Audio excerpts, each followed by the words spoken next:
Good morning India. दोस्तों नमस्कार। दोस्तों आज फिर एक बार मैं एक नई कहानी के साथ हाजिर हूँ। तो कहानी पसंद आने पर आप इस वीडियो को लाइक कर सकते हैं और चैनल पे पहली बार आए हैं तो सब्सक्राइब करें। चलो दोस्तों अब शुरू करते हैं आज की ये कहानी। ये बात राजेश की है। राजेश कहता है, मैं अलवाड़ के पास एक छोटे से गांव से हूँ। मेरे परिवार में 2 भाई, मॉम और डैड हैं। मेरे बड़े भैया की शादी हो चुकी है। मैं छोटा हूँ। मेरी हाइट 5 फीट 5 इंच है। मेरी बड़ी वाली भाभी संजना है। वो काफ़ी खूबसूरत है।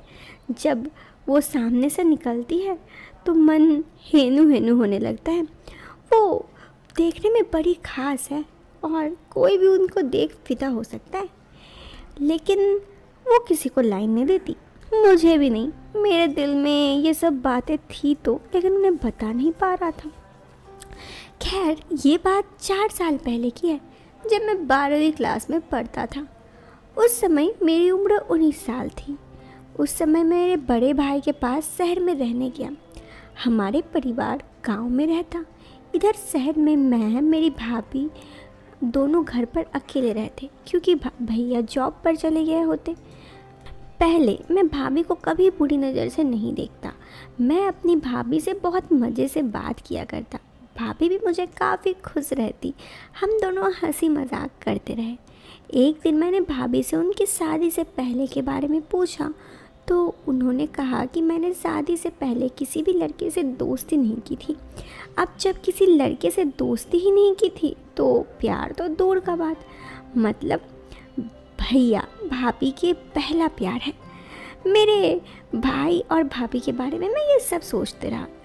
फिर मैंने कहा, अरे वाह भाभी, आजकल तो लड़कियां शादी से पहले ही कई अफेयर रखते हैं। भाभी ने मेरी मतलब को समझ लिया और कहा, ऐसा नहीं है, मेरे तुम्हारे भैया ही मेरा पहला प्यार थे और उससे पहले मेरे दिल में कोई और था ही नहीं।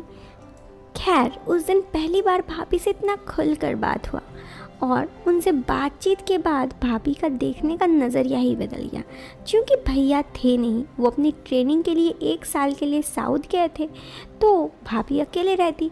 मैं रोज़ाना भाभी से किसी न किसी विषय में बात करना शुरू कर दी और भाभी भी धीरे धीरे मुझसे खुलती चली गई। अब तो उनके मुझसे कुछ भी बातें बता देती। मैं भाभी को इन सारे बातों से बहुत पहले तो शर्माने का नाटक करता, लेकिन फिर मैं भी उनसे काफ़ी अच्छे से बात करता, बहुत ही हंसी मजाक करता। एक बार मन में ये डर भी आता कि कहीं ये गलत ना समझ ले। यदि मैं कुछ किया तो वो बुरा मान गई तो रायता फैल जाएगा, इसलिए मैं बस उनसे बात तो ही करता रहता, उससे ज़्यादा कुछ नहीं। एक दिन की बात है, मैं रूम में पढ़ रहा था। भाभी मेरे पास आई और बोली कि रात को मेरे पास सोने के लिए आ जाना।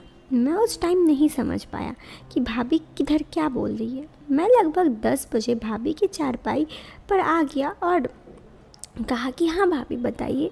तो भाभी ने कहा, कुछ नहीं, बस मुझे अकेले डर लग रहा था, इसीलिए तुम्हें सोने के लिए बुला दिया। मैंने भाभी से कहा, अच्छा कुछ खास बात, क्योंकि पहले तो आपको डर नहीं लगता, आज अचानक। तो भाभी ने कहा कि कल रात उन्हें कोई डरावना सपना आया था, जिससे वो काफ़ी डर गई थी। इसी वजह से फिर भैया से उनका जब फ़ोन पे बात हुआ तो भैया ने उन्हें कहा कि एक काम करना, मेरा नाम लेकर कि मुझे कमरे पे बुला लेना। ये सब बात सुनने के बाद मैं ज़्यादा कुछ नहीं बोला और वहीं सो गया। सुबह उठा तो भाभी पहले ही उठ चुकी थी और उन्होंने मुझे कहा कि नींद आई। मैंने कहा, हाँ नींद तो बड़ी अच्छी आई। मेरे बात पर भाभी ने अब तक मतलब नहीं समझा और कुछ ना बोली। बस उसके बाद हम दोनों का बातचीत थोड़ा सा और बदल गया, लेकिन अब भी एक ही बात सामने थी, वो ये कि भाभी मुझसे जब भी कुछ बोलती तभी मैं हंस देता। अब भाभी भी समझ गई थी कि कहीं ना कहीं मैं भी उनमें चांस दे रहा हूँ, लेकिन वो भी कुछ पहल नहीं कर रही थी, तो सामने से पहल करने में मुझे भी काफ़ी डर लग रहा था। फिर एक दिन भाभी का अचानक तबीयत खराब हो जाता है, जिस वजह से मैं भी काफ़ी परेशान हो जाता हूँ। पता चलता है उन्हें काफ़ी कमज़ोरी है, तो घर पर भाभी ये सारी बात बताती है, अपनी ननिहाल में भी बताती है। ऐसे में भाभी की बहन भाभी के पास कुछ दिन के लिए आ जाती है।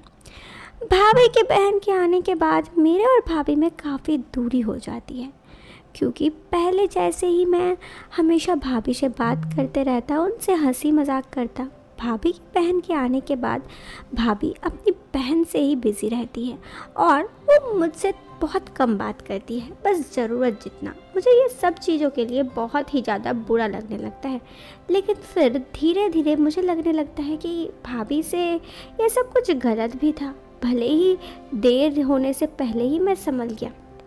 यही सब सोचते सोचते फिर मैं सोचता हूँ कि क्यों ना भाभी की बहन को पटाया जाए। भाभी की बहन का नाम चुलबुली, जैसा नाम वैसा काम, वो बड़ी ही चुलबुली सी है। उसे बात करना वगैरह मुझे बहुत अच्छा लगता है। कभी कभी तो मैं उससे बात करते हुए उसे फ्लर्ट करता हूँ तो फ्लर्ट भी करती है। एक दिन चुलबुली से मेरी बातें होने लगी। मैंने चुलबुली से पूछा कि तुम्हारी कोई बॉयफ्रेंड नहीं है? चुलबुली ने कहा नहीं। मैंने कहा क्यों, तुम इतनी खूबसूरत हो देखने में, तो तुम भी तुम्हारी बहन जैसे हो क्या कि शादी से पहले किसी लड़के से दोस्ती नहीं करनी? मेरे बात पर चुलबुली बोल उठी, करनी तो है, अभी मेरा एक दोस्त था, अभी बॉयफ्रेंड था मेरा, दोस्त नहीं, लेकिन उससे ब्रेकअप हो गया। उससे बातों बातों में पता चलता है कि उसका रिश्ता काफ़ी महीनों से था और फिर दोनों का ब्रेकअप हो जाने के वजह से वो लाइफ में काफ़ी दुखी थी। ऐसे में अभी उसका कोई सहारा नहीं है। मेरे मन में कहीं ना कहीं खोट आ जाता है। मैं भी सोचता हूँ कि एक काम किया जाए, उसे थोड़ा सा उसके पास जाऊँ तो शायद वो पट जाए। यही सब सोचते सोचते फिर एक दिन सब कुछ मानो बदल सा जाता है। उससे मैं बात करते करते इतना ज़्यादा क्लोज़ हो गया हूँ कि अभी कभी भी उसके कमरे पे चला जाता था। ऐसे में एक दिन मैं उसके कमरे पे गया तो वो कुछ मोबाइल में देख रही थी, लेकिन मेरे जाते ही जैसे ही उसने फ़ोन के ईयरफोन खोले, कुछ ऐसी आवाज़ें आई कि मैं समझ गया कि वो क्या देख रही थी। वो मेरे से नज़रें नहीं मिला पा रही थी, लेकिन फिर मैंने उससे नज़रें मिलाई तो वो पहले बोली कि अरे मैं तो ऐसे ही देख रही थी। मैं समझ गया। मैंने कहा देखो चुलबुली, ये सब अभी के समय पे बिल्कुल नॉर्मल सी बात है, तुम एक काम क्यों नहीं करती, मेरे साथ रिलेशनशिप में आ जाओ। उसने कहा किसी को पता चल जाएगा तो? मैंने कहा किसको पता चलेगा, किसी को पता नहीं चलेगा। और ऐसे ही मैं चुलबुली के साथ काफ़ी क्लोज़ हो गया, उसके साथ वक्त बिताने लगा। लेकिन फिर 2-4 महीने बाद जब भाभी की तबीयत ठीक हो गई और चुलबुली की कॉलेज भी खुल गई तो चुलबुली चली गई। ऐसे में मैं फिर भाभी से क्लोज़ हो गया, लेकिन मैंने भाभी से कोई रिश्ता नहीं बनाया, क्योंकि मैं नहीं चाहता था कि इस सब वजह से हमारे परिवार में कोई दिक्कत आए। फिर बस भाभी की बहन जब आती तो उसके साथ ही प्यार करता, कुछ वक्त बिताता। ऐसी ही थी दोस्तों राजेश की कहानी। कैसी लगी आपको ये कहानी? कमेंट बॉक्स पे अपना जवाब ज़रूर दें। वीडियो के पसंद आने पर आप इस वीडियो को लाइक कर सकते हैं और चैनल पे पहली बार आए हैं तो चैनल को सब्सक्राइब करें।